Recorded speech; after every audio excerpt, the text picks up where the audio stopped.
Hello guys, in this video I'm going to show you how to select connection method on the Eurowag Navi application. But first of all, I just want to mention, please don't forget to subscribe to our channel, because at 100,000 subscribers we are going to show you our YouTube revenue statistics and growth strategy, how to make money online. So let's jump into it. First of all, open the application on your device.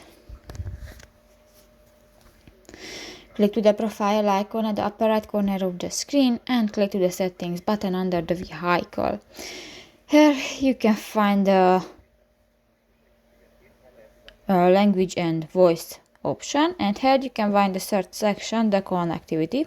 Click to the Bluetooth, and here you can find the other option, the play over phone speaker, device default, or the Bluetooth, and just select one and click that and done. So that's pretty much it for this video, guys. See you in the next one. Bye bye.